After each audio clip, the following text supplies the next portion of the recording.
The unknown cannot be known. What is known is not the unknown.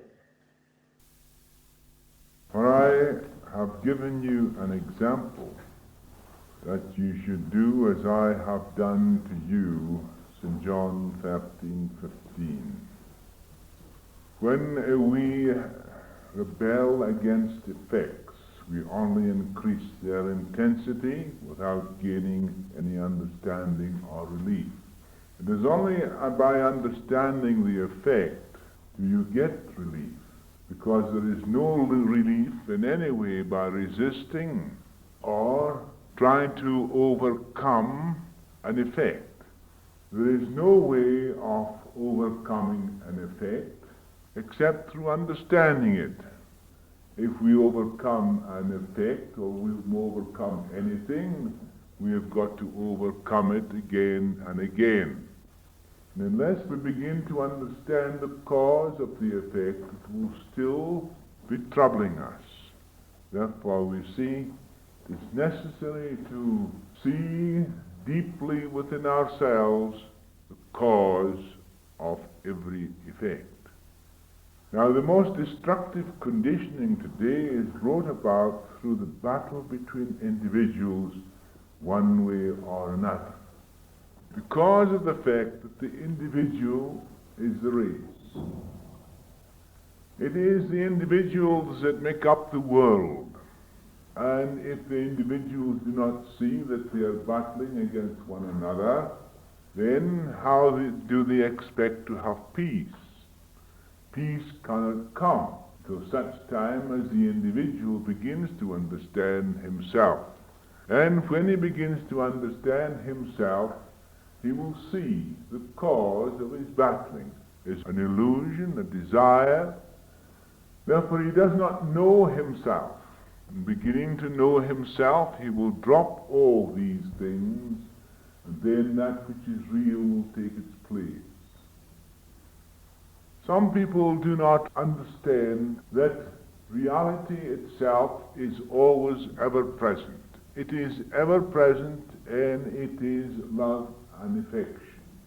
Without understanding oneself then, and the causes of the effects which we see everywhere, we will never know this love and affection, because it only comes into being when we understand ourselves, and when we see ourselves, all these conditions and the conditioning we create upon ourselves will dissolve away. It is necessary then to begin to understand oneself and the ways of the self. Then that which is real, which is giving rise to the real reality within every person, in man and everywhere, it is never in opposition to itself in any individual. It's never antagonistic to itself in any individual. Therefore, when we see what causes the antagonism between one and another, they will pass away and dissolve into nothingness where it belongs. And then that which is love and affection will take its place. But how few people see this. They're always trying to tell you what God is. They're trying to philosophize what God is. And if they do not know what he is, anyway, they'll ram it down your throat that he is this and that. It's like two monocles. They said to one each other, let's get together and make spectacles of ourselves. You see, is that not so with individuals? It's just the same. In every nation, in every group, there is a conception of reality which they call God. But is this not just an intellectual approach to reality? Most people are discussing reality so as to find out what reality is. Hence, we have so many different philosophies, so many different religions, each one trying to find out what God is, or telling you what he is. But the known can never be the unknown. And what is known is not the unknown. So if you say that you know this, you know God, therefore you will know perfectly well that you do not know God. because he is the unknown, and it's the unknown that is creative. It's the unknown alone that is love and wisdom, and love and affection. But the known is not there. The known is an image, an idea you create in the mind. And whatever you create in your mind, you know what it is, but you do not know what the unknown is. So therefore, if you see clearly that what you make up in your mind about the unknown, it is not the unknown. The mind cannot comprehend reality, but we can translate reality into our daily living by understanding that the only way we can approach reality is by affection and love. Then we find ourselves giving expression to reality itself. Thus we translate reality into our everyday life. And it is the translating of reality into our everyday life when we are no longer antagonistic to each other, because reality is never antagonistic to itself in any individual. And besides, we see clearly that by love and affection only can we translate reality. And if there is no love and no affection between individuals, there is no translation of reality into your daily living. Most people are trying to corner a bit of reality for their health and success. If they succeed, they say they are expressing reality. They are manifest. See what God has done. But when they find that it does not work, they are frustrated. This is not expressing reality. It's mere suggestion in opposition to another suggestion or idea that is held hidden in the mind. And according to the dominant idea, so will it manifest. And what is the dominant idea then? The dominant idea is want, is it not? Therefore, if when they try to express something or they corner a bit reality for their success, and when they say they have succeeded, they will say, look now, I can prove God. But how stupid that is when you see clearly there is but an idea in the mind. When you know that reality is now, then it doesn't have to be, you don't have to prove God. But if you take away from your mind all your formulations about God, your beliefs, your ideas about Him, then there is God. There is reality, giving expression to itself in love and wisdom. And when you see this, that reality is everything, it is not broken up in pieces, that life is not divided because it is expressing itself in you and me. It's the totality of all life. Therefore, there is no division in life. Life itself is one whole and complete that is not divided. It is man that divides life in his mind by seeing his neighbor separate to himself. And when he does so, this separation causes strife and misery. The whole world today is suffering from separation. A belief, an idea, is separation. We must realize that there is only one way to express reality, and that is through love and affection. Then there is no frustration, no opposition, for reality can only express itself through love and affection. But this affection does not mean that you merely love God with the idea that you can get what you want, and by loving God that you can get what you want. It means that you must love your neighbor because reality cannot express itself except through loving your neighbor. By doing so, then you have everything. And how can you love God anyhow? A myth? Something that is nowhere? The unknown? Jesus said, when you have seen me, you have seen the Father. And in that way, that is your neighbor. And unless you can love your neighbor, then you are not loving God at all, because through your neighbor you do love God. And if people had seen the great truth, when you have seen me, you have seen the Father. And if they loved the Father, they would have loved him. And if you love God, you shall love me. But because you do not know my Father, you do not love me. And because you do not love me, you do not know my Father. Is that not plain enough? Is it not a fact today that people are seeking to love God and but hate their enemies? They pray to God for peace, but they are preparing for war. They want success and happiness at the expense of their neighbor, but they are really cheating themselves. If you look into your own mind, you will see that this is but a subtle form of suggestion, which is deeply rooted in your conditioning. So your inward poverty makes you look to the external.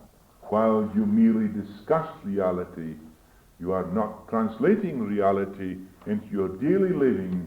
You are merely projecting the self. And it is the projecting of the self that's causing all the trouble.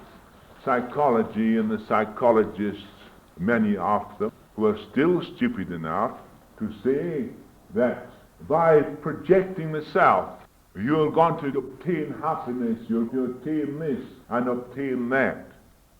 And they tell you that this is God.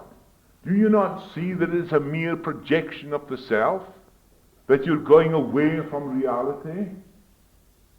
When you know clearly and discern clearly your own thoughts, your emotions, your ideas, your images, your wants, your cravings, your antagonism, your hates, your condemnations, and all these sort of things, you will see they're all made up in your mind. So the psychologists of today are just taking you away from reality and not giving you reality. Reality is now, ever present, now at this moment. What is preventing this reality from expressing itself in its true nature? Its true nature is love and wisdom. Then what is it that is preventing it from expressing itself in you? Is it not your own images and ideas and your beliefs, your antagonism, your hates, your divisions? Unless you see them and discern them clearly, there can be no expression of that which is real. If you look into your minds, you will see how you have been discussing reality as an idea. So the idea in your mind becomes to you the truth, when it is only an idea of the truth and is not the truth. In most truth literature, the great mistake ignorantly made is that the mind is directed to create an idea of reality. If I say to you, God is love, God is wisdom, God is truth, what good is it to you if you're still living in your separation, if you're still living in your antagonisms, if your mind is filled with separation, if you're still condemning, if you're still hating? Do you not see that it becomes an idea only which you take into the prison in which you are in, that self-created prison? But it's when you break down those prison walls and free yourselves by discerning what is hindering the expression of reality that is ever present, then there is freedom, and true freedom. Reality is life, and mind cannot conceive what it is. Therefore it is useless trying to make an idea of life. But when we see that our idea is but an imitation, a mental conception, it dies away and life becomes a reality to us, not as an idea or a mental formulation, but a natural livingness, alive and living. It is not an idea, it's a livingness. It is that livingness that is yourself. Well, giving expression to that which is the real self that is in every other self, not the projection of the self that is a bundle of hates and enmities and ideas and wants. That self is an illusion of the reality. The real self is in every other self, and it is that self that is given expression to. Therefore you will see, as Jesus said, love your neighbor as yourself becomes a reality before you can love God. I am showing you this, cleansing the mind of all that is preventing the expression of this livingness, this true livingness, in which we are all equal, in which the whole of livingness is expressing itself through each and every one of us, in which there is no division, in which life has not divided itself in any way whatsoever, because there can be no division. The division only is created in your mind through an idea, through an image, through a belief. Because you have a separate belief, you are antagonistic to one another. Is that truth? Don't you see that it's about a belief, an idea, a formulation of the mind, that it is not reality? Every night I am showing you, and it's getting clearer and clearer each night. There is a cleansing of the mind. There is a greater understanding of the self. There is a knowing that the unknown is not the known, but the unknown comes into operation when the individual begins to discern all that is preventing the unknown, that which is creative, manifesting in your life. It is that itself that is living. And if you give true expression to that livingness, which is whole and complete in itself, then you will see that the truth, what the Master said, what is mine is thine. So it is not an idea or a mental formulation, but an actual livingness, giving expression to itself in love and affection. As long as we have only a mental image of reality, we will never give expression to reality in loving our neighbor as ourselves.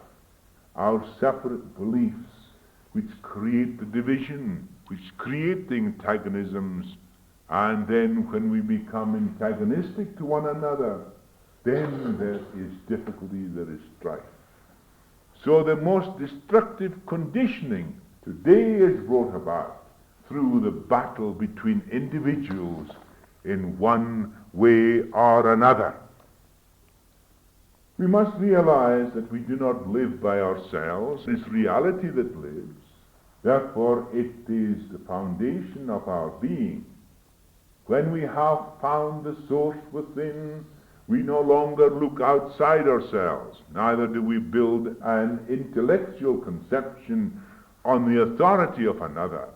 Neither will we try to corner reality to gain health and success, for we will know that reality is all.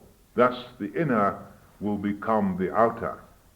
The livingness which is eternal and ever-present will be the livingness expressing itself in you and me. Therefore my being and your being is the same being, because there is only one being. And in that understanding, we will know there will be no antagonism. And when the mind has cleansed itself of everything that is hindering the expression of this, we will know love and wisdom. We will be love and wisdom itself. We'll be in a state of love, not merely in love, but in a state of love. Being in love and being in a state of love is different altogether. Being in love, you can still have all the enmities and difficulties and divisions in the world. You can have antagonisms and so forth, and all these things. You can still be in love. But you are not in a state of love. when you have antagonisms between one and another, when you have divisions between one and another. In a state of love, it's a state of love which is love itself, giving expression to itself in its wholeness and completeness. That was the Master. The Master was clear in that statement. Love your neighbor as yourself. I see this clearly. And to see, to know, on the realization that the infinite is one. Therefore, to love our neighbor is loving God, because there is but one. If you love one and hate another, you cannot say you are a loving person. If you are kind to one person and unkind to another, you are not a kind person. Therefore, if you love one person and hate another, you are in love, but you are not in a state of love. A state of love comes only when you have discerned all that is hindering the expression of that which is itself eternal and ever-present. Every person in this world leaves everything they have of this world behind. As they were born into this world as little babes, so they are born into the next world in the same way. It is then the wisdom and the love that you carry with you that is of any benefit. That's why Jesus said clearly that to gain the whole world and lose your own soul is of no value to any person. So kings and queens and princes and all the rest of it were all leveled down by that one stroke of death, which is but life. But no one knows that life and death are in the same cup. But if you live moment to moment, you will know it, because the moment that is past is dead. But that very moment that you are is alive and living. And that is the continuation, the renewal of life, eternally and ever present. Therefore, you're born into the next world with nothing, as you're born into this one, because no one holds anything and nothing belongs to anybody. Everything belongs to God. Therefore, God is everything. The Creator and His creation are one. And when you realize that the Creator and His creation are one, you will know that the only reality and the only peace and the joy that can come into a soul is that which in itself is real, in the reality and the expression of reality, in its true nature of love and affection, gives one peace and happiness. Love is the joy in the heart of everyone.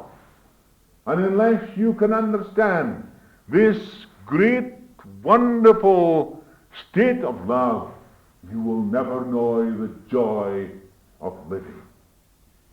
That is the joy of living.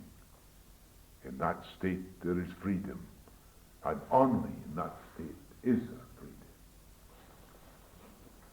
The surface consciousness is generally reacting to the external and gives names to the things it sees. But the name is not the thing itself. We see shape and form, but we do not know the substance, therefore we do not understand what we see. Is it not that we get vibrations of light and sound, and we create these things in our own minds? We picture forth what we see. But you see, if you see anything at all, it's a vibration of light that reflects from that thing, strikes the retina of your eye, passes through the nerve into the optic center at the back, and from there it passes through to the various portions of the brain, giving it dimension and size. So a picture is instantly created at once, and you're picturing forth what these vibrations of sound and light has produced. Therefore you create within yourselves the picture of what you see outside. Now, all is vibration. But do you see the substance that is the foundation of all form? Do you understand that the substance that underlies all form is but a mental substance? In itself is not separated, but the form is created in the substance and of the substance. Therefore there is no separation between the form and the substance of which it came. It's like a pimple on your face. Do you think that the pimple is not on your face? You'd like it not to be on your face, I'm sure, but nevertheless, that doesn't matter. The fact is that I'm trying to show you this, that form and substance are one and the same, because form cannot exist outside mind. Neither can your pictures outside your mind exist. And all exists in the infinite mind. And out of everything, the form is created. Therefore, the Creator and His creation are one. I and the Father are one, and he who sees me sees the Father. Now, can you understand that? The statement that all is mind, that matter is mind materialized, has not been realized sufficiently to understand what is behind the form and shape. When this is realized as a fact, and not as an idea of a fact, we will cease to make ideas about it. So we will see the reality of it. Man has split the atom, created flying ships, has measured the distance between the planets, and is on his way to the moon. Yet, will this bring happiness and peace to the world? I think not. For only the translation of reality into our daily living can do that. So knowledge is not wisdom. Knowledge is binding. Wisdom frees knowledge and frees man. Wisdom enables us to use our knowledge for the benefit of all mankind, and not for the destruction of mankind, or a section of mankind. So you will see how ignorant our leaders are. We will see how ignorant the people are who engage in politics and all this sort of rubbish. They create the strife and separation. And you'll see how those mugs are caught up in it, throwing stones and dancing like all monkeys here and there. We'll see how stupid they are. And those people who are egging them on are even worse still. And if we can't see that, well, we're as dumb as they are. And I hope that we are not. And when we realize the great truth, that we've got to discern the self clearly and distinctly, what the self is, and how the self is expressing itself, how it is moving and what it is doing, we will never free ourselves from these things. We must discern from where our thoughts arise. If thought arises from things around us, or from our conditioning, then our thoughts must cease to be before the unknown comes into being. The source of our being is God. Then we will know that the Father is our consciousness. And our consciousness is the means through which the Father manifests. It is the Father who doeth the work. So we become again to realize that the Creator and His creation are one. And that is the truth. When you have seen me, you have seen the Father. What a tremendous and wonderful truth when it's realized. But you cannot realize it as an idea. If it's just an idea in your mind, it's of no value to you. But if you then cleanse your mind, so that all these formulations of your mind are dissolved away, then a silence comes. A silence where there is no formulations whatsoever, but the expression of reality, that which is love and wisdom itself. All power has been given unto me in heaven and on earth, is only obtained through that silence. When his mind is silenced completely through the discerning and understanding what is made up of, and these formulations dissolve into nothingness, where they belong, that thing which is real gives expression to itself. We must not lose ourselves in philosophies and questioning others on that which can only be realized by oneself. If I begin to philosophize to you on the wonders of reality, you would only build up an idea of reality in your mind. But if you know that you are building up an idea of reality, and know that reality is not an idea, then you will realize reality by living in the presence, in the ever-present love and wisdom. Then you will be translating reality into your daily living. God is unknown and cannot be known. The moment you think you know God, it is not God you know, but an idea of God, a projected mental image which hinders the discovery of the unknown. I wonder if you begin to realize what I'm telling you. I wonder if you begin to realize what your ideas and images are. Have you sat down quietly and see what your images and your beliefs are? Have you discerned them clearly? Not only superficial ones, but go deeper still. These ideas that are sunk deep in your nationality, in your belief, in your religious beliefs, then you will see where your intolerance comes from. If you can see then where your intolerance comes from, then you can dispense with those things. But a superficial discernment is of little value. It means deep, deep discernment, so that even the unconscious must be removed, so that there be freedom completely in a mind that is free from all conditioning. In that freedom is reality, is truth, is life, is power, is wisdom, is love.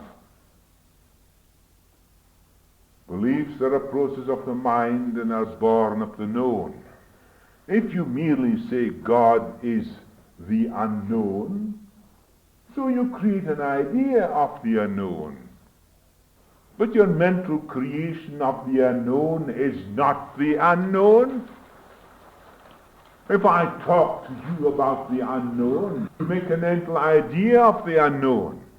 But my words are the means of trying to show you how to discern your own ideas you have made up about the unknown. So when you find you have only made up an idea of the unknown, it is not the unknown, then you will discard it. The man who accumulates wealth, builds temples, organizes religions, the bishops, the cardinals, the preachers, as well as the man who drops the bomb, says God is their companion.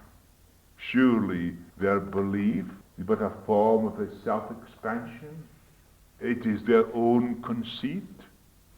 Those who have conditioned their minds to a particular pattern which they call their religion can never realize the ultimate reality, which is love and affection. For the unknown to be, the mind must be completely emptied.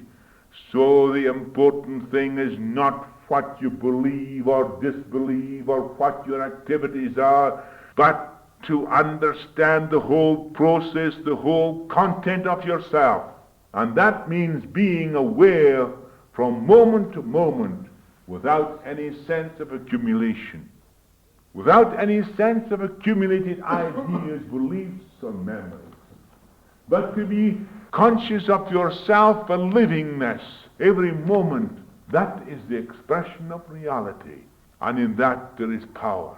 Is there any power in a memory or an idea or an image? What is the power? Is it not your livingness? Is your livingness not from moment to moment? You can't live in the past. You can't live in the future. Your livingness is now and is renewed every moment. In that, then, being aware every moment is giving expression to reality. Only when the mind is utterly silent, without any sense of acceptance or rejection, without resistance, condemning or blaming, without any sense of accumulation, when the self has died, then only is there that which is real. I, of mine own self, am nothing. It's the Spirit of the Father within me. The self is but a bundle of ideas, images, beliefs, built up in the mind. The self is an intellectual expression, an intellectual projection of the mind itself. And when we see how false it is, then it will dissolve away, and that which is real will take its place. That which is the only living thing, my livingness, is my reality. Not that I will know what it is. I even do not know what my consciousness is. I cannot even analyze or discern my consciousness. When I try to discern my consciousness, I'm discerning something else with my consciousness. But I can never discern what consciousness is. It is the unknown. It's the livingness. And that consciousness is only moment to moment. That consciousness is not in the past or the future. I am conscious now. That is my livingness. That is the creative power. That is the only existence of God and yourself. That is the life. That is the unknown.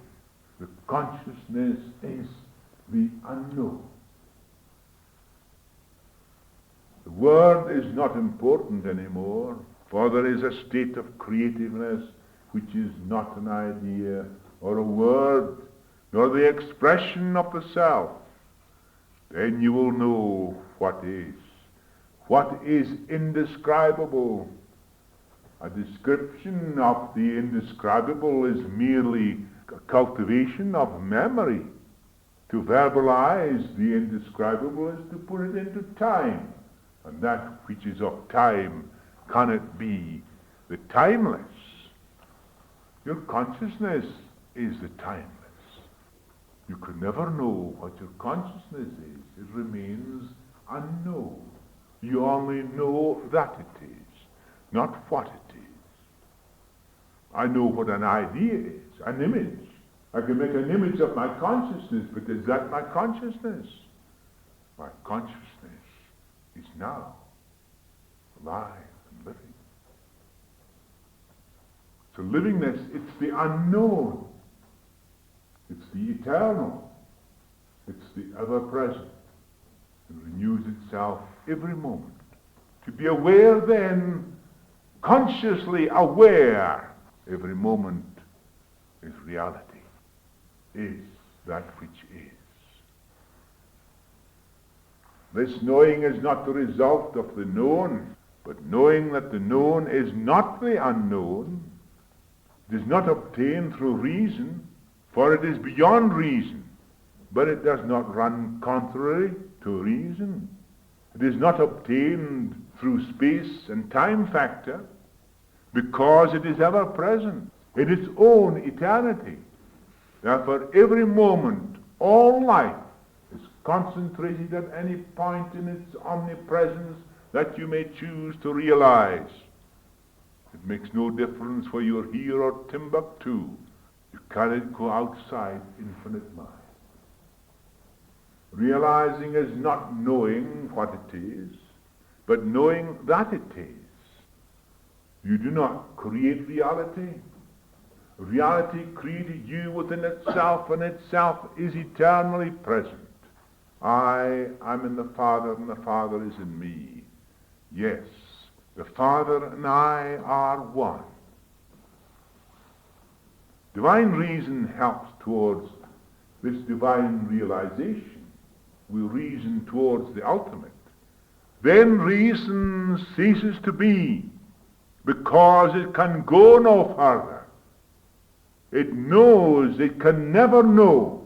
And at that moment is reality. It is no longer the known. What a wonderful thing.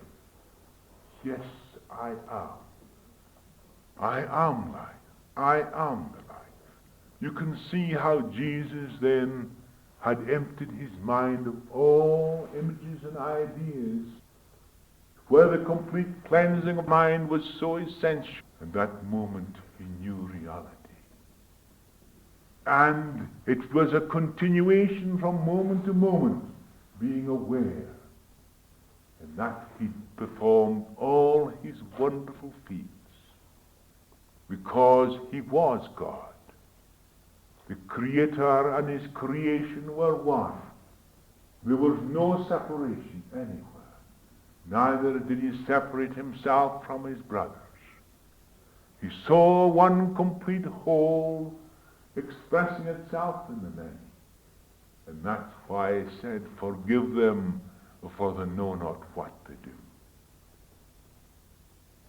Science has shown us that solid substance can be changed into liquids, and liquids into gases, and gases into a more rarefied substance we call ether, and vice versa.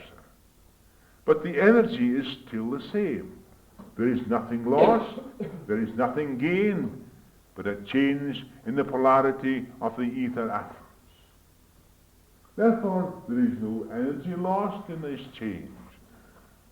There is nothing lost at all in the universe. It changes from one thing into another.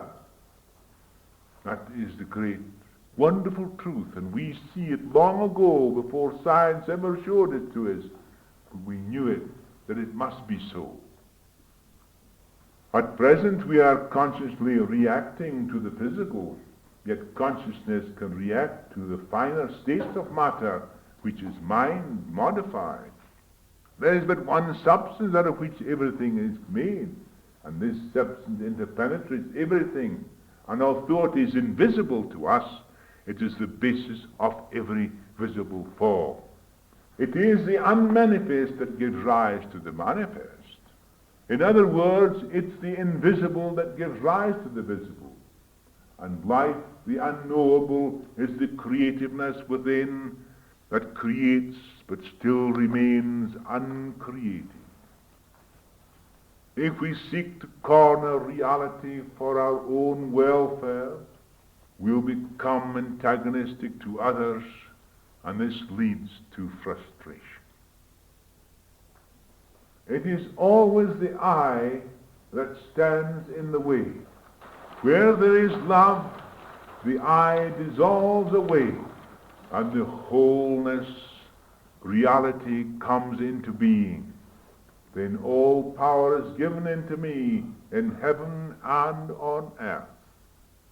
We find then that if the I, which is separate to the other I, is entirely antagonistic to the I, you know that other I, you know nothing at all.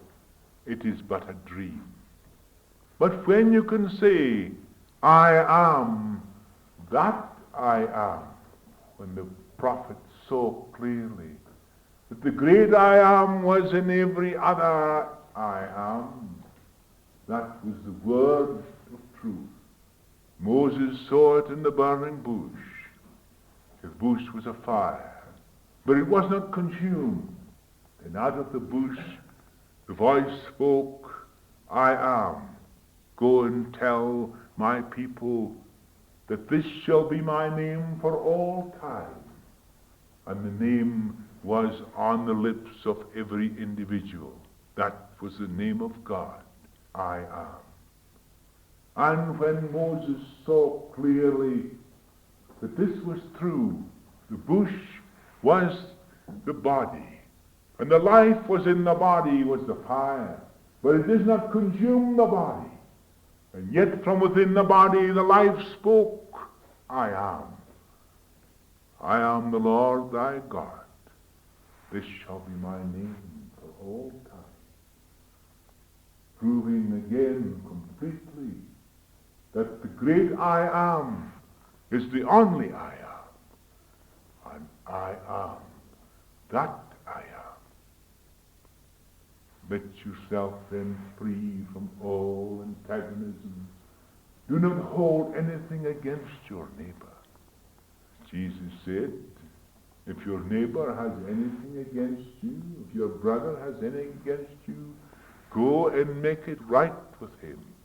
Leave your gifts before the altar, then go and make it right with him. Then come back and offer your gifts. Meaning to say, how can you offer your gift to God if you in your heart has enmity against your neighbor? Because your neighbor is God. I am God. You are God. God and his manifestation, his creation are one and the same. That's why Jesus saw so clearly, I and the Father are one. There is no separation between us. It wasn't an idea or an image or a belief or a saying or a mantra which people say and read in the Bible. But Jesus said to them clearly, you read the scriptures, you think you have eternal life, you make a mistake. Can't you see clearly now what I am showing you? And the mind is free from accumulation of its own making, then that livingness of yours and mine express itself in freedom, in love and wisdom and in power. Then there is freedom completely. We say that man should know what he dreams. And when he's trying to interpret his dreams, and if he seeks to interpret his dreams, he begins to know what his dream is. What's the use in know what your dream is? It's yourself you want to know, and not your dreams. And when you know yourself, your dreams will cease to be. There'll be no longer any dreaming. You'll be alive and living when you shall be free.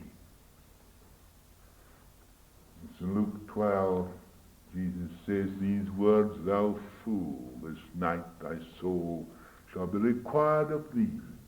Then whose shall those things be which thou hast provided? Benediction. O great eternal reality, when I spoke of thee, my mind made up a conception of thee. When I saw that my conception was my own creation, it dissolved away. When I knew that the known could not possibly be the unknown, my mind ceased to formulate. Then my mind became silent and free, and there didst thou reveal thyself in all thy glory even before the world was. And in the silence beyond time, I knew that we were one. O great, eternal reality.